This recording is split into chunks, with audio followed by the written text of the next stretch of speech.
बिस्मिल्लाहिर्रहमानिर्रहीम। Hello, welcome back to my channel. Students, आज जो हम टॉपिक पढ़ रहे हैं वो प्रीवियस टॉपिक को आगे लेके चल रहे हैं, जो कि है S and P block element.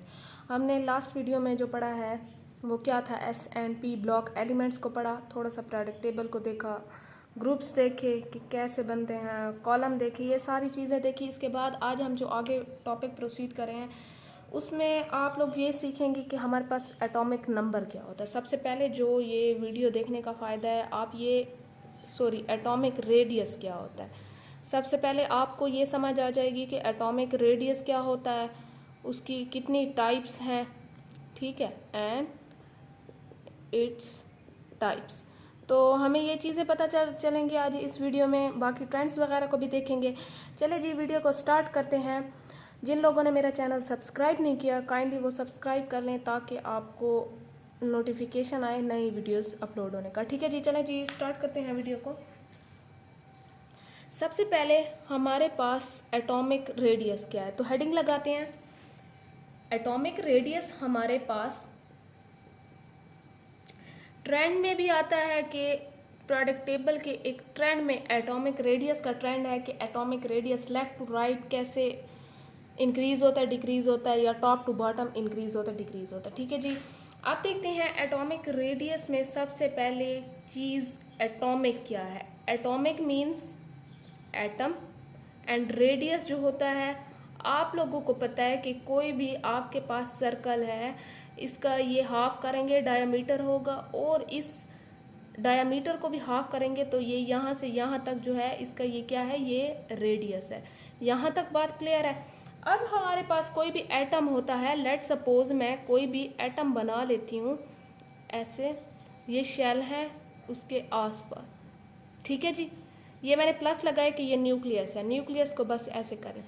तो आपको पता है कि हमारे पास ये पूरे सर्कल का ये क्या हो गया, ये हो गया डायामीटर, मीन्स के डी यहाँ भी नहीं लिखते चलें, मैं यहाँ लिख के बता देती हूँ कि ये सारा डायामीटर।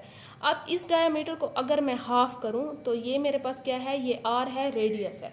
हमारे पास डायामीटर जो होता है वो क्या होता है, 1/2 आर, या आर को मैं एक चीज़ आपको बता दूं, रेडियस जो होता है वो डायमीटर को जब दो हिस्से करेंगे, 2 पे डिवाइड किया मीन्स के दो हिस्सों में किया, तो मेरे पास क्या आ जाएगा, रेडियस आ जाएगा। यहाँ तक बात क्लियर है कि ये हमारे पास एटॉमिक रेडियस जो होता है वो क्या होता है। अब आप लोगों ने एक चीज़ ये समझनी है कि हमारे पास एटॉमिक रेडियस की भी टाइप्स होती हैं, जिसमें वो बॉन्डिंग पे डिपेंड करता है। कभी कभार ऐसा होता है कि हमारे पास दो एटम बिल्कुल ओवरलैप हुए पड़े होते हैं ऐसे, कभी कभार ऐसा होता है कि दो एटम ऐसे शेयरिंग में होते हैं, मीन्स के बस ऐसे टच होते हैं, ये एक एटम, ये एक एटम। कभी कभार ऐसा होता है कि वो बिल्कुल ऐसे नियरेस्ट अप्रोच, मीन्स के एक दूसरे के जितना वो करीब आ सकते हैं उतना करीब होते हैं। कभी कभार ऐसा भी होता है। कभी कभार ऐसा होता है कि एक हमारे पास पॉजिटिव में कन्वर्ट हो जाता है, एक नेगेटिव में कन्वर्ट हो जाता है, एक पूरा इलेक्ट्रॉन दे देते हैं। तो ये वाली चीज़ें हम देखेंगे कि इनमें हमारे पास एटॉमिक रेडियस को हम कैसे डिफाइन करेंगे, कैसे हम देखेंगे। यहाँ तक बात क्लियर है। चलें जी, ये थोड़ा सा इंट्रोडक्शन था आप लोगों के पास। इंट्रोडक्शन को आप लोगों ने देख लिया, समझ लिया कि एटॉमिक क्या होता है, रेडियस क्या होता है। तो एटॉमिक रेडियस हम पढ़ेंगे, एटम का रेडियस। चलें जी, इसे रेस कर देते हैं। अब डेफिनेशन की तरफ चलते हैं। डेफिनेशन में हमें वो कहते हैं कि हमारे पास एटॉमिक रेडियस जो होता है, atomic radius is the distance between nucleus and the outermost valence electron। यहाँ तक बात समझने की कोशिश करें कि यहाँ पे मैं अगर आपको एक डायग्राम की सूरत में, मैंने जैसे अभी समझाया, ये पॉजिटिव जो है ये न्यूक्लियस कर दें, इसके इर्द गिर्द मैंने शेल बना लिए हैं। लेट सपोज ये कोई भी आप लोग एटम कर सकते हैं, तो यहाँ पे 2 होते हैं, यहाँ पे 8 होते हैं दूसरे शेल में, आप लोगों ने ये देखा है, और यहाँ 1 कर लें तो यहाँ से यहाँ तक अब जो हमारे पास डिस्टेंस है, वैसे डायमीटर तो ऐसे बनता ना, डायमीटर को हाफ करते, लेकिन यहाँ से और यहाँ तक का जो भी है इसे हम कहते हैं कि ये क्या है, ये रेडियस है किसी भी एटम का।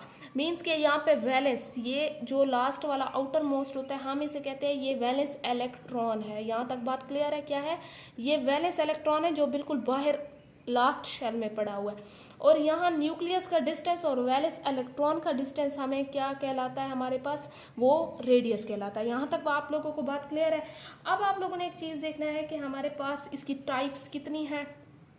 अगर आप लोग टाइप्स पे आए तो टाइप्स मेरे पास इसकी 3 टाइप्स हैं। सबसे पहली टाइप है कवलेंट रेडियस, ठीक है जी, कवलेंट रेडियस। दूसरी टाइप है मेटेलिक रेडियस, ठीक है जी, क्या है? मेटेलिक रेडियस, जो बॉन्डिंग मेटल के एटम्स बनाते हैं। और थर्ड है वांडरवाल रेडियस। चलिए जी आगे हम देखते हैं कि हमारे पास जैसे कवलेंट रेडियस होता है, इसमें कवलेंट बॉन्ड बनेगा। मेटेलिक रेडियस होता है जो मेटल्स के एटम होते हैं उनके बॉन्ड होते हैं। और वंडरवाल जो रेडियस होता है उसमें हमारे पास वंडरवाल फोर्सेस एग्जिस्ट करती हैं। यहाँ तक आप लोगों को बात क्लियर है? आप देखते हैं सबसे पहले कवलेंट रेडियस की हेडिंग लगाते हैं। कवलेंट रेडियस हमारे पास क्या है? Covalent radius. अब देखें आप लोग एक चीज़ को ये समझने की कोशिश करें या देखने की ये करें कि हमारे पास जो भी एटम होता है, आप लोगों ने कवलेंट बॉन्ड देखा होगा। सबसे पहले तो कवलेंट बॉन्ड को समझे ना। कवलेंट बॉन्ड में हमेशा होती है शेयरिंग, मीन्स के ये भी एक अपना एटम देगा। जैसे H है, इसके पास एक एटम है और हमारे पास दूसरा H है, उसके पास भी एक एटम है। तो इनका पहला शेल है, पहले शेल में हमें 2 ही एटम चाहिए होते हैं, 2 ही एटम चाहिए होते हैं।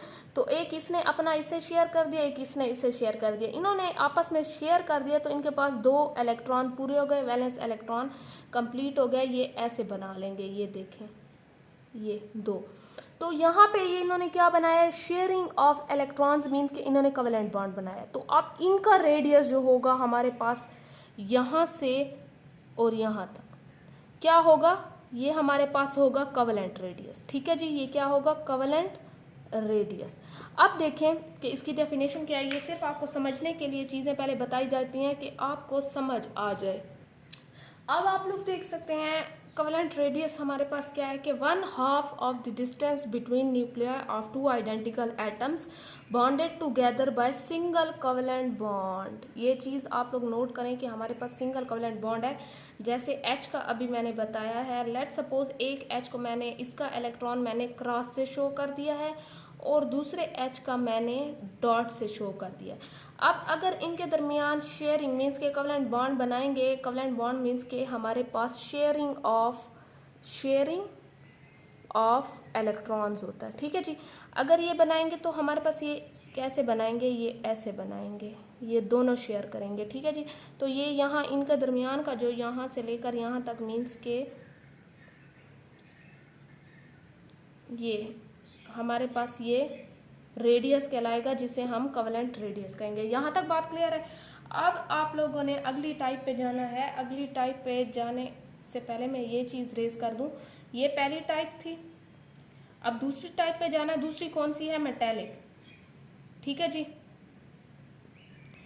Metallic radius. मेटेलिक का मतलब है जो हमारे पास मेटल होते हैं, मीन्स के मेटेलिक बॉन्ड बनाते हैं। अगर मैं आपको, या हम इसे सिंपल वर्ड में सिर्फ एटॉमिक रेडियस भी कह सकते हैं, ठीक है जी। अगर इसकी डेफिनेशन की तरफ चले तो हमारे पास डेफिनेशन क्या कहती है? डेफिनेशन कहती है कि the atomic radius of the atomic या metallic radius of an atom is defined as 1/2 of distance between 2 identical, वही बात है सारी, आप लोगों ने सेम डेफिनेशन लिखनी है, सिर्फ ये बताना है कि वहाँ कोवेलेंट बॉन्ड बन रहा था, यहाँ मेटेलिक बॉन्ड बनेगा, दूसरे में आयनिक बॉन्ड बनेगा, तीसरे में वंडरवाल बनेगा, एक आयनिक रेडियस भी है, वो भी आप लोगों को समझा देती हूँ। लेकिन जो मैंने सिलेबस में चीज़ें देखी हैं आउटलाइंस में, मुझे यही मिली हैं, लेकिन स्टडी करने के लिए आपको हर चीज़ आनी चाहिए, ठीक है। आप देखिए कि identical atom in a chemical bond, कोई भी केमिकल बॉन्ड होती है, अब एटम में कोई भी केमिकल बॉन्ड हो सकता है, तो उसका हमारे पास जितना भी रेडियस होता है वो क्या होता है, वो एटॉमिक या मेटालिक रेडियस कहलाएगा। अगर मैं आपको यहाँ एग्जांपल दूँ, जैसे मेरे पास ब्रोमीन है, मीन्स के ब्रोमीन जो है ये डायटॉमिक है, मीन्स के इसके दो मॉलिक्यूल हैं जिन्होंने आपस में बॉन्ड बनाया हुआ है, ये Br और Br है, जिसे हम ऐसे लिख सकते हैं Br2। तो इनका वो कहते हैं कि हमारे पास इनकी जितनी भी ये लेंथ है, बॉन्ड लेंथ को मैं सिर्फ Bl से शो कर रही हूँ, बॉन्ड लेंथ जो है वो 2.66 एंगस्ट्रॉम है। आप लोगों को एक चीज़ जो है मैंने नहीं बताई, इसका यूनिट हमारे पास एंगस्ट्रॉम हो सकता है, पिकोमीटर भी हो सकता है, इसके अलावा और हमारे पास मीटर में भी हो सकता है। लेट सपोज जैसे मेरे पास 1 एंगस्ट्रॉम है, वो किस चीज़ के इक्वल है, 1 multiply 10⁻⁻10 metre is equals to 10 minus metre भी हम इसे कह सकते हैं, इज इक्वल्स टू 0.10, जो नैनोमीटर के इक्वल है, और ये चीज़ इज इक्वल्स टू किसके इक्वल है, 100 पिकोमीटर के इक्वल है।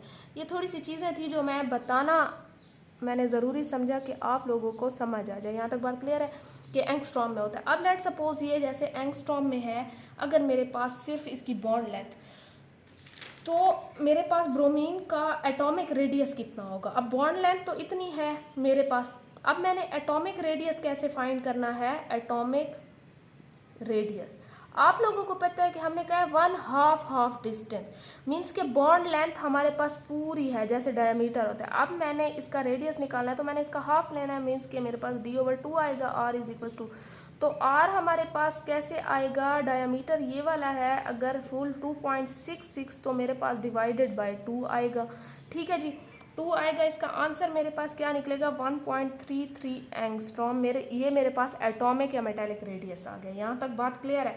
अगर मैं आपको आसानी के लिए इसका फार्मूला बता दूँ, तो मेरे पास फार्मूला है dm, मीन्स के डायमीटर ऑफ 1 कोई भी एटम है, या और डायमीटर ऑफ 2 डिवाइडेड बाय 2। अब जितनी आपके पास ऊपर बॉन्ड लेंथ या डायमीटर दिया होगा, उसे आपने 2 पे डिवाइड करना है, या उसकी एवरेज निकालनी है, ठीक है। मीन्स के दो एटम थे मेरे पास, जैसे Br और Br था, तो मैंने एक की जगह M1 लगा दिया, एक की जगह M2 लगा दिया, और मेरे पास 2 थे तो मैंने डिवाइडेड बाय 2 कर दिया, मीन्स के आपने एवरेज निकाल ली। यहाँ तक बात क्लियर है। ये एक मॉलिक्यूल है, ये दूसरा मॉलिक्यूल हो गया। अब आप लोगों ने एक चीज़ देखनी है कि मेरे पास जो होता है, अच्छा यहाँ तक बात क्लियर है। अब इससे आगे चलते हैं, कोवेलेंट रेडियस भी हो गया, मेटेलिक भी हो गया, अब चलते हैं वंडरवाल की तरफ। तो मैं यहाँ पे ये फार्मूला वगैरह इरेज कर दूँ, क्योंकि मुझे लगता है कि यहीं पे मेरी डेफिनेशन कंप्लीट हो जाएगी, ताकि आप लोगों को इकट्ठा समझ आ जाए। अब आप लोगों ने थर्ड जो टाइप है वो देखनी है, वो कौन सी है हमारे पास, वंडरवाल रेडियस, ठीक है जी। वंडरवाल फोर्सेस केमिकल बॉन्डिंग में आप लोगों ने पढ़ी है कि ये वीक फोर्सेस हैं हमारे पास वंडरवाल की। तो जो वंडरवाल हमारे पास बॉन्ड शो करते हैं या फोर्सेस शो करते हैं, उनका रेडियस कैसे होता है उन एटम का, तो हम इसे स्टडी करते हैं। चले जी, हमारे पास वंडरवाल रेडियस क्या होता है, वो कहते हैं कि 1/2 of distance, 1/2 of distance between the nuclei of two non bonded. अब यहाँ देखें कि हमारे पास नॉन बॉन्डेड की बात की गई है, क्योंकि हमारे पास वांडर वाल में दूर दूर होती हैं, वीक फोर्सेस होती हैं, और वो बस इतना जितना वो करीब आ सकते हैं वो उतना ही करीब आते हैं, उससे ज़्यादा वो ओवरलैप नहीं करते, वो शेयर नहीं करते, या वो एक दूसरे को इलेक्ट्रॉन्स लूज या गेन मीन्स के दे या ले नहीं लेते, ऐसा कुछ नहीं होता। तो हमारे पास यहाँ क्या है कि इसलिए ये वर्ड यूज़ किया गया है non bonded and identical neighboring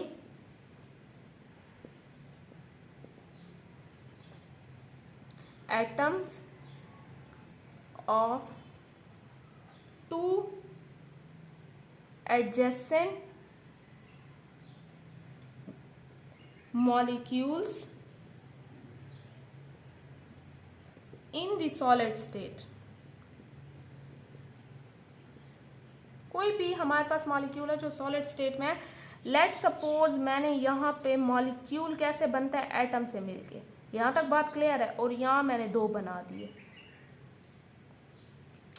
अब ये मेरे पास M1 कहला गया, ये M2 इसे मैंने कह दिया क्योंकि ये मॉलिक्यूल 1 है, मॉलिक्यूल 2 है। अब इनकी जो हमारे पास यहाँ से न्यूक्लियस से अगर मैं एक वो लेती हूँ यहाँ पे ये रेडियस, और मैं इसका यहाँ से लेती हूँ ये यहाँ, अब यहाँ और यहाँ के दरमियान का जितना डिस्टेंस है मैंने इससे कहा है कि ये वांडर वाल रेडियस है, ये वांडर वाल रेडियस है। तो यही वांडर वाल हुआ कि इनकी क्लोजेस्ट मीन्स के इनकी अब क्लोज करीब आने की यही अप्रोच है, इतना ये करीब आ सकते थे। आप लोग एक बात याद रखें कि वांडर वाल में हमारे पास कोई ओवरलैपिंग नहीं होती, सिर्फ नेबरिंग एटम साथ साथ होते हैं, मीन्स के ऐसे ऐसे साथ साथ होते हैं। यहाँ तक बात क्लियर है। अब आप लोगों ने रेडियस सीख लिया, ये चीज़ें सीख ली, मैं आप लोगों को एक चीज़ बताऊं कि इनके ट्रेंड क्या होते हैं। तो ट्रेंड्स को यहीं पे लिख लेते हैं। ट्रेंड्स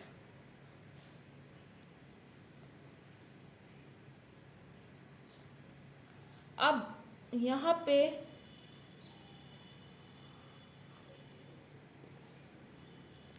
मैं ट्रेंड्स बताऊं आपको कि मेरे पास ट्रेंड क्या होते हैं। पहला होता है कि ग्रुप में, और दूसरा होता है कि पीरियड में कैसे होता है। ठीक है जी, पीरियड में ग्रुप हमारे पास होता है कि टॉप टू बॉटम। ठीक है जी, टॉप टू बॉटम हमारे पास जो है ग्रुप है जो 18 है, और हमारे पास वहाँ एटॉमिक रेडियस क्या होता है कि आप लोग एक चीज़ समझे, एटॉमिक रेडियस में जब टॉप टू हम बॉटम आते हैं तो हमारे पास शेल इंक्रीज होते हैं, ये इंक्रीज का साइन है। ठीक है, शेल बढ़ते जाते हैं, जब शेल ही बढ़ते जाएंगे, अब मैं इसके इर्द गिर्द शेल बढ़ाती जाऊं तो मेरा रेडियस ज़्यादा होता जाएगा, ऐसी बात है ना। पहले यहाँ तक था, मैंने यहाँ 2 ये शेल नहीं लगाए तो मेरा यहाँ तक रेडियस था, फिर मैंने एक शेल लगाया यहाँ तक था, अब जब मैंने तीसरा शेल लगा दिया मेरा रेडियस यहाँ तक, तो मेरे पास एटॉमिक रेडियस भी इंक्रीज होगा। यहाँ तक बात क्लियर है, फैलता जाएगा। अब न्यूक्लियस की इतनी कैपेसिटी नहीं है या इतनी एबिलिटी नहीं है कि ये आउटर मोस्ट शेल के जितने इलेक्ट्रॉन्स है इसे भी कंट्रोल कर सके, क्योंकि वो दूर हो गया। इसकी अप्रोच यहाँ तक है, ये इससे टाइटली बाउंड करेगा, ये फिर इसके कम होती जाएगी, फोर्स ऑफ अट्रैक्शन इस पर तो बिल्कुल ही कम होती जाएगी, तो ये फैल जाएगा और हमारे पास रेडियस क्या होगा, ज़्यादा हो जाएगा। यहाँ तक बात क्लियर है। अब अगर मैं पीरियड में देखती हूँ, पीरियड मेरे पास लेफ्ट टू राइट ऐसे जाते हैं, बिल्कुल ऐसे 7 पीरियड्स हैं। जब मैं लेफ़्ट टू राइट पीरियड में जाऊंगी मेरे पास क्या होगा कि इफ़ेक्टिव न्यूक्लियर चार्ज इंक्रीज होगा। ठीक है, एक ये चीज़, शेल मेरे पास सेम रहेंगे, शेल सेम रहेंगे क्योंकि एक ही शेल में इलेक्ट्रॉन्स बढ़ते जाएंगे और मेरे पास इफ़ेक्टिव न्यूक्लियर चार्ज ज़्यादा आता जाएगा। एक चीज़ अब यहीं से समझें आप लोग, मैं इसे रेस कर दूं ताकि आप लोगों को चीज़ क्लियर समझ आए। ये एक एटम मैंने लिया, ये इसका न्यूक्लियस है और ये पहला शेल है, ये दूसरा शेल। चलें यहाँ पे 8 इलेक्ट्रॉन्स डाल दें, ये तीसरा शेल, और चौथे शेल में सिर्फ मैंने 1 इलेक्ट्रॉन डाला। अब आप लोग ये चीज़ नोट करें कि हमारे पास लेफ़्ट टू राइट जैसे ये फर्स्ट शेल है, सेकंड है। अब सेकंड शेल में मेरे पास क्या होगा कि पहले एक इलेक्ट्रॉन आएगा, फिर दूसरा आएगा, फिर तीसरा, चौथा, पांचवा, ऐसे एलिमेंट टू एलिमेंट एक एक इलेक्ट्रॉन बढ़ता जाएगा। मेरे पास शेल इंक्रीज नहीं हो रहे, इलेक्ट्रॉन्स इंक्रीज हो रहे हैं। ये पॉजिटिव न्यूक्लियस है, ये इलेक्ट्रॉन नेगेटिव है, तो पॉजिटिव नेगेटिव को खींचेगा। जब पॉजिटिव नेगेटिव को खींचेगा, लेट सपोज मेरे पास एक एटम है, उसके पास सिर्फ पहले में एक इलेक्ट्रॉन है, जब मैं और मूव करती हूँ लेफ्ट टू राइट उसके पास 2 इलेक्ट्रॉन बढ़ जाते हैं, फिर मैं मूव करती हूँ आगे एक और एलिमेंट है उसके पास 3 आ जाते हैं, फिर मैं मूव करती हूँ एक और एलिमेंट है उसके पास 4 आ जाते हैं। अब आप लोग खुद एक कॉमन सेंस से चीज़ देखें कि मेरे पास ये पॉजिटिव है, ये एक को हमारे पास क्या कर रहा था, अट्रैक्ट कर रहा था। अब जब वो दूसरे पे मूव किया तो उसके पास 2 इलेक्ट्रॉन आ गए, वो ज़्यादा अट्रैक्ट करने लगे, अपनी तरफ खींचने लगे, ये और ज़्यादा करने लगे। ऐसे होते होते जब यहाँ तक आएंगे तो न्यूक्लियस इतना उससे खींचेगा इलेक्ट्रॉन्स को कि वो सिकुड़ जाएंगे, वो उसकी तरफ आना शुरू हो जाएंगे फोर्स ऑफ अट्रैक्शन की तरफ। तो यहाँ पे मेरे पास न्यूक्लियस क्या होगा, खींचेगा तो एटॉमिक रेडियस क्या होगा, कम होगा। लेट सपोज ये देखें जब ये सारे इलेक्ट्रॉन्स आते जाएंगे तो ये सिकुड़ते जाएंगे, क्योंकि यहाँ मेरे पास शेल एक ही है जिसमें इलेक्ट्रॉन्स जा रहे हैं। तो मेरे पास एटॉमिक रेडियस श्रिंक मीन्स के सिकुड़ जाएगा, एटॉमिक रेडियस क्या होगा, डिक्रीज होगा। ये डिक्रीज का साइन है। यहाँ तक बात क्लियर है। अब मेरे पास रीज़न तो यही मैंने दिए हैं, और रीज़न आप लोगों ने याद भी रखने हैं कि Y atomic radius is decrease in group and increase in groups and why atomic radius is decrease in periods। यहाँ तक बात क्लियर है। आई होप सो आप लोगों को यहाँ तक बात क्लियर होगी। अब एक और चीज़ समझते हैं स्टूडेंट्स, एक और चीज़ आप लोगों को बताना ज़रूरी है जो टाइप्स में है, वो है आयनिक रेडियस। इसका छोटा सा एक वो ब्रीफ रिव्यू ले लें, क्योंकि मुझे लगता है ये ज़रूरी है आप लोगों के लिए। आप एक चीज़ आप लोग ये देखें कि आयनिक का मतलब होता है आयन। आयन आपको पता है कैसे बनता है कि जब कोई एटम लूज़ करे इलेक्ट्रॉन और गेन इलेक्ट्रॉन, ठीक है। यहाँ पे या हमारे पास वो पॉजिटिव लूज करे या हमारे पास वो नेगेटिव आए गेन करे। यहाँ तक बात क्लियर है। जब कोई भी एटम पॉजिटिव नेगेटिव बनता है तो वो आयन बन जाता है, इधर इट इज कैटाइन और एनाइन, मीन्स कि कुछ भी बन सकता है लूज या गेन करने से।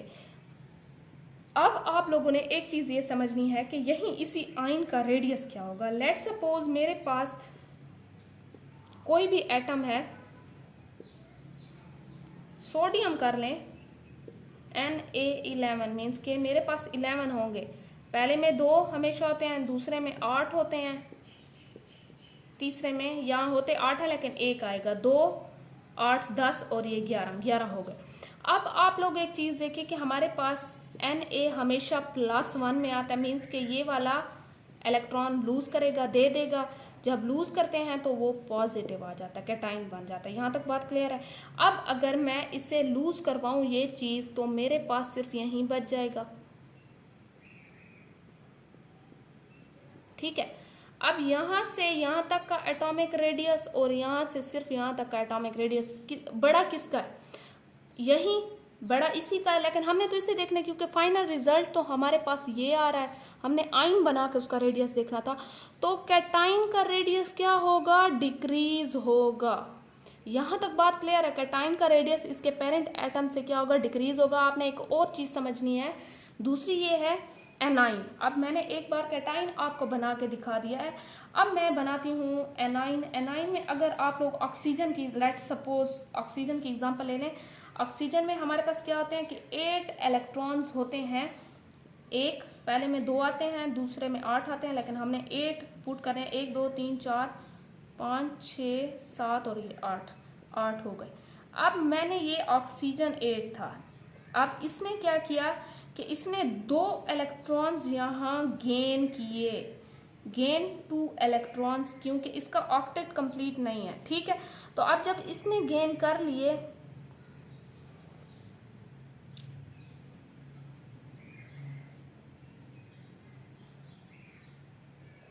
ये देखें, ये 2 सॉरी ये वाला नहीं आएगा,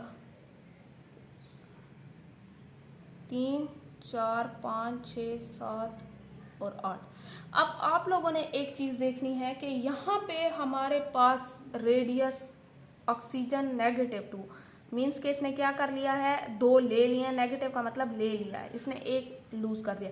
तो इसका हमारे पास एनाइन का हमेशा एटॉमिक रेडियस इंक्रीज होगा।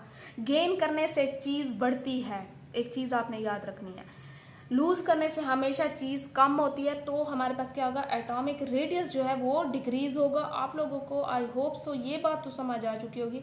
अब आप लोगों ने यही देखना है कि हमारे पास जो है लेफ्ट टू राइट, अगर मैं ग्रुप की बात करूं तो मेरे पास ग्रुप में पहले मेटल्स हैं, ठीक है, और लास्ट में फिर मेटलाइड्स हैं, और फिर लास्ट में नॉन मेटल्स हैं, ठीक है। अब मेटल्स में आप लोगों को पता है कि हमेशा पॉजिटिव होता है और नॉन मेटल हमेशा नेगेटिव होते हैं। तो हमारे पास रेडियस यहाँ डिक्रीज होगा, यहाँ इंक्रीज होता जाएगा, मीन्स कि इंक्रीज होगा लेफ्ट टू राइट, ठीक है। यहाँ तक बात क्लियर है। तो ये वाली चीज़ें आपको सिर्फ समझाने के लिए थी कि आप लोगों को इतना पता चल जाए कि हमारे पास लेफ्ट टू राइट कैसे होता है, या एटॉमिक या आयनिक रेडियस अगर कहीं पे आ जाता है तो आप लोगों ने यहाँ घबराना नहीं है, हमारे पास यही चीज़ थी।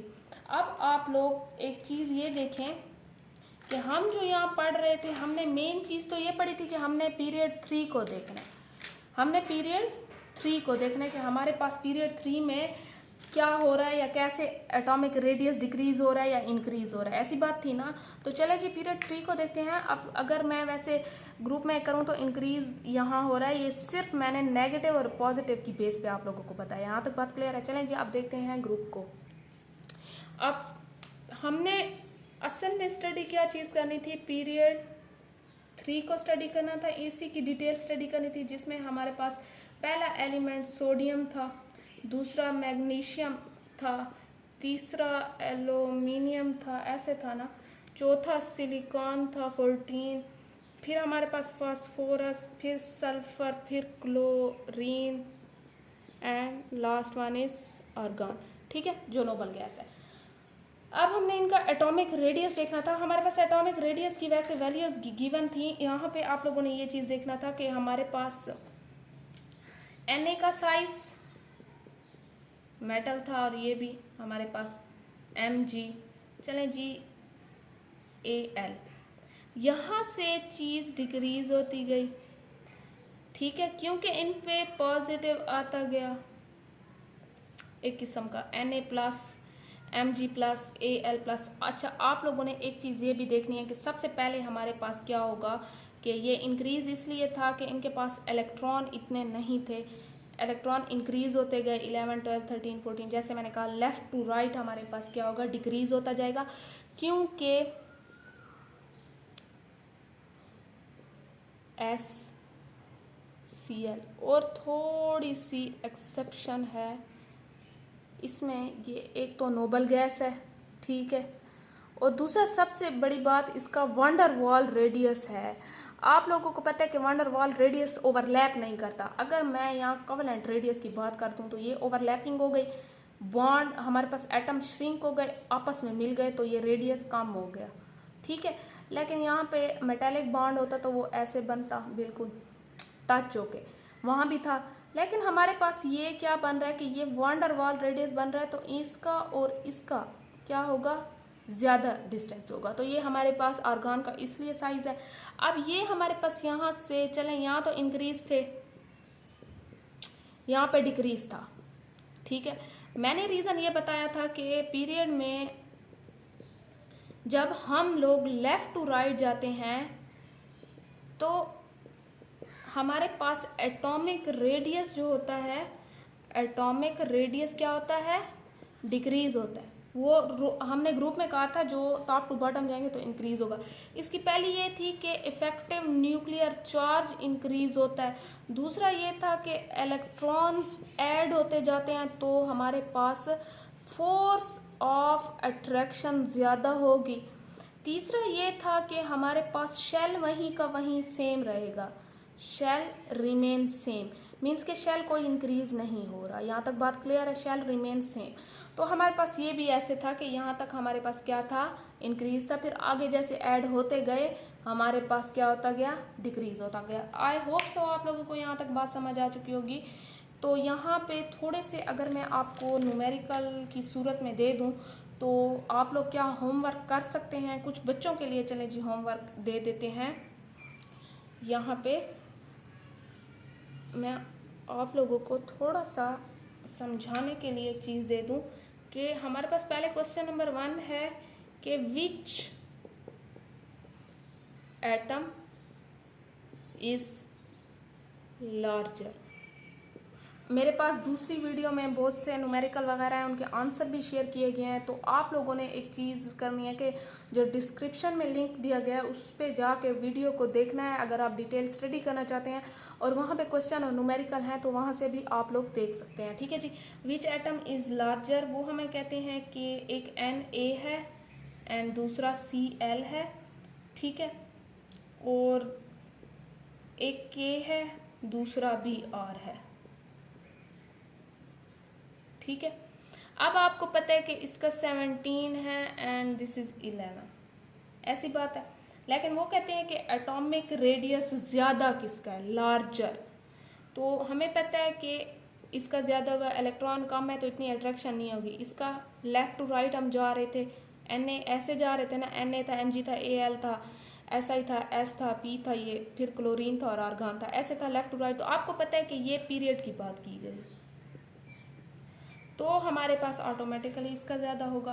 अब पोटेशियम 19 है और ये मेरे पास 35 है, मीन्स के ये रो की बात की गई है, top to bottom shell increase होंगे। तो मेरे पास किस चीज़ का ज़्यादा होगा, आप लोगों को पता है जिसका एटॉमिक नंबर थोड़ा है तो उसका ज़्यादा होगा। इसका अगर वैसे ये चीज़ भी ना देखें तो आपको पता है कि हमारे पास लेफ़्ट टू राइट या टॉप टू बॉटम क्या होगा। अब आप लोग ये देख सकते हैं कि इधर इट इज़ रो और कॉलम, ये रो की प्रोडक्ट टेबल में बात की गई है या कॉलम की। वैसे अगर वहाँ भी ये नहीं देख रहे तो ये देखें कि इसके कम है तो इसकी फोर्स ऑफ अट्रैक्शन कम होगी और न्यूक्लियस जो है वो इतना होल्ड नहीं कर पाएगा, फैला हुआ होगा। इसके ज़्यादा इलेक्ट्रॉन्स है तो वो ज़्यादा इलेक्ट्रॉन्स को खींचेगा अपनी तरफ, तो इसका एटॉमिक रेडियस क्या होगा, इंक्रीज होगा। यहाँ तक बात क्लियर है। चलिए ये छोटे से 2 क्वेश्चन थे, एक और क्वेश्चन आप लोग अपना होमवर्क करें, ये आपका होमवर्क है, और कमेंट में बताएं कि इसका आंसर क्या होगा। चलिए जी यहाँ तक वीडियो को ख़त्म करते हैं। आई होप सो आपको वीडियो की समझ आ चुकी होगी। तो अगली वीडियो में मिलते हैं, अब तक के लिए इतना काफ़ी है। अल्लाह हाफिज़।